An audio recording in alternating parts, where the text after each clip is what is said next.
Hey everyone, in today's video I just want to talk to you about your next two open chords. So today we're going to be going over the C major chord and the D major chord. Now in conjunction with the two chords in the previous video, the G and the E minor, we should be able to start playing some songs soon. So the C chord looks like this. You're going to put your index finger on the second last string at the first fret, okay?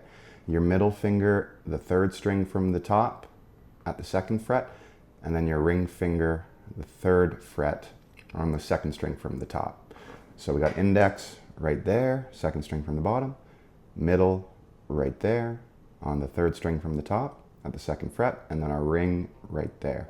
Now the C shape's kind of hard to do, and it's probably going to sound a little bit muted on you when you first do it, but don't worry about that. Just try and get your fingers used to doing this extremely awkward shape for a little bit. It's going to be muted at the start. Now here's a tip to get it to sound out a little bit more. Remember from the previous video, you don't want to be in the dead zone. So you want to imagine there's a line down the middle of every fret and you're either right in the middle or a little bit towards you, like that. If any of your fingers are over here when you're making the shape, so if it looks more like this, you're going to get a bunch of muted notes. So you got to be at least in the middle or a little bit towards the frets on your right. Now, you're still probably going to get some muting. It might sound a little better. Here's a pro tip, and this one's a bit more nuanced. It's a little tricky, but if you can, you don't want to be like directly on the notes.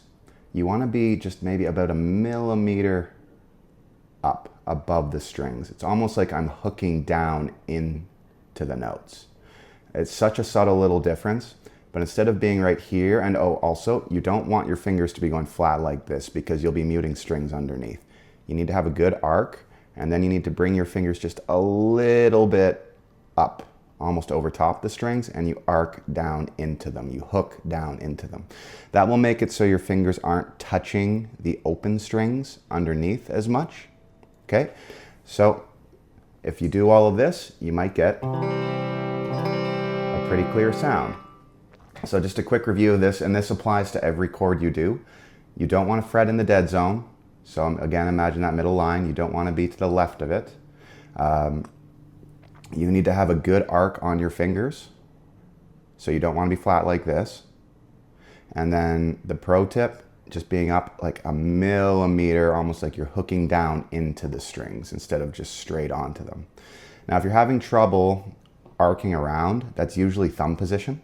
So you'll see a lot of players, they'll have their thumb over top like this, and there's reasons for that. But with chords, if you can't get the arc around, bring your thumb down a little bit.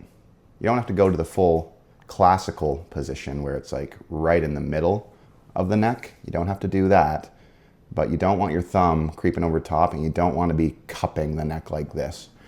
So if you can't get that arc around, bring your thumb down a little bit, and that will help. And another thing, you don't want your guitar completely parallel or perpendicular. I don't know, I skipped math class. I have no idea what I'm talking about with that, but you don't want your guitar right up to the side of you like this. You actually want it out on more of an angle. So I'll tell my students, it's kind of like if you're holding a rifle or something, you want it kind of away from you. If it's like this, your hand's gonna be really cramped, your arm's gonna be cramped, you're gonna get a sore shoulder, and you're gonna have trouble getting around. So we're gonna bring that guitar out a little bit. Okay, so again, don't be in the dead zone. Be in the middle or a little bit to the right, okay? And don't have the guitar like this. And try to kind of be up on top and hooking down into the strings. If you do all of this, you will start to get a clear sound. Okay, so the next chord is your D major chord. It looks like this. I like to say it's like the little triangle chord. So what we're gonna do, we're gonna put our index finger on the second fret of the G string. That's our third string from the bottom. We're going to put our middle finger on the second fret underneath on our very bottom string, our E string, and we're going to put our ring finger in between them on the second last string at the third fret. Now keep all that other stuff in mind. We're not in the dead zone. We got a nice arc, and we're kind of hooking down into the notes. We should get a pretty clear sound.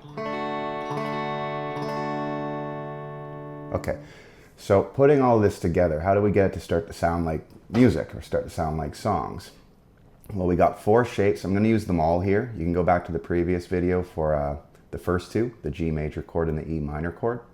But what we want to start doing is we want to start transitioning through these things, right? So let's say I go from a G chord to an E minor chord, to the C chord, then to the D chord. The thing you really need to keep in mind when you're practicing is you don't want to interrupt your strumming. So you want to strum slow enough that you don't have any big breaks. You don't want this, where I do my strums and then, oh, gotta stop, gotta think about it. Oh, gotta stop, what's C again, what's C again, oh no. I mean, you're gonna have some of that. That's gonna happen, that's normal, especially when you're memorizing the shapes. So try and get the shapes memorized before you start trying to put them into an actual strumming pattern or chord progression. And really with music, the audience will forgive hitting wrong notes or flubbing a chord a little bit, but audiences really latch on to rhythm. So we got to establish this from the start that we need to keep a nice solid strumming pattern. So how do we make these transitions happen without interrupting our strumming? Well, there's a couple things to keep in mind. When you're switching between chords, the biggest mistake is to lift all of your fingers, new chord, and then slam it down into the new chord. All that time wasted, all that wasted motion. So how do we alleviate this? Well, when you're switching between chords, more often than not, there's going to be a finger you don't have to lift. There's going to be an anchoring finger. So a very common chord progression, you'll see G to E minor all the time in songs. So if I have my G chord, I don't have to lift my index finger to go to the E minor chord. So I'm going to leave my index finger down on the 2nd fret, and I'm going to drag my middle finger over underneath it. That gets rid of so much wasted motion. And then again, if I'm going to go to the C chord next, I can leave my middle finger down and just drag my fingers to the C chord shape. Now what about C to D? There's no shared fingers here, right? So we need to get one finger in place first. I call it the dominant finger. Whichever finger comes to mind first, or whichever one feels natural for you to move. So for me, with the D chord, I always like to get my index finger in place first. And then look what that does to my hand. Just getting the one finger there has arced my hand in the shape it needs to be for the D chord. And it did it naturally. So just think about getting one finger in place first when there's no shared fingers. It will go there, and then your other fingers can get dragged in. It's kind of like establishing that anchoring finger before you attempt the entire shape. Now, these chords aren't going to sound out for you completely right away. That's fine. What's more important is getting them memorized and trying to keep that right hand strumming going. I don't want you to stop anytime the chord doesn't sound exactly how you want and interrupt your flow, okay? If you know the shapes and you're keeping those tips for clear sound in mind, they will start to sound out for you after maybe a couple weeks or a few practice sessions or whatever. They will. They'll take care of themselves, okay? We need to make sure you get in the habit of strumming in time and flowing through the shapes for now. That'll establish a really good habit that'll get you playing songs sooner, because the goal is to get you playing songs, right? So we have our G chord. We're going to strum each chord 4 times. No break. Right in. Anchoring finger. What if I go to the C and it doesn't sound great? A bit of muting. Who cares? Keep it going. And the D chord. Oh, my D chord's not sounding great yet. Doesn't matter. Keep it going. Okay. Now what about that D to the G chord? Are there any shared fingers there? At the moment, no, but there is another way you can do the G chord where there is. But let's just go with that G chord shape I showed you last time. So we're going to go from D to G. Usually I would want to get my middle finger to the top and then drag the others in. So I'm establishing that anchoring finger. It makes it so I don't have to think about the whole shape. I just think about, okay, I'm going D to G. I got to get that middle finger there. And boom, my hand is now in the shape for a G chord and the other fingers are ready to be dragged over. So the goal with this lesson is to make sure you have the 4 chords memorized: G major, E minor, C major, D major, and that we establish good practice habits.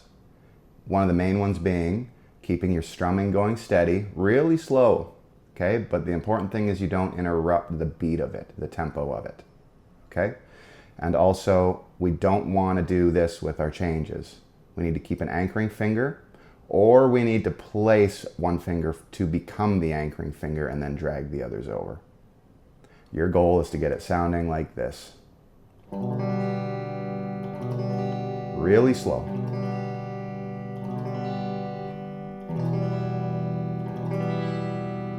I am not interrupting my strumming hand at all.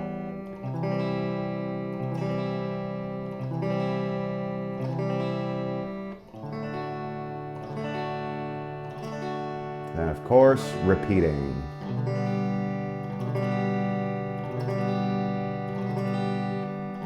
And so on and so forth. Being able to repeat that confidently, smoothly, knowing the shapes, and not stopping if the chord doesn't sound how you want it to sound yet. Again, that's going to work itself out. Remember the tips to a clear sound? Don't play in the dead zone, right? Keep it a little bit closer. When you're playing the chords, arc down into the strings, not necessarily pushing directly on them. Up about 1 millimeter and coming down on them. Thumb placement. If your thumb's too high, your fingers are going to go flat like this, and you're going to be touching strings underneath, the open strings underneath. Bring that thumb down. Don't have the guitar like this, where you think you can see it, and you're like, what do? I need to see the fretboard. No, you don't. You need to bring the guitar out a little bit, almost like you're holding a rifle, okay? Not like this, like this. If you maintain those tips and you memorize the shapes of the chords, you're going to be in a good position for all the chords moving forward. We'll get you playing songs quite soon, and do not stop your strumming. You're going to be tempted to.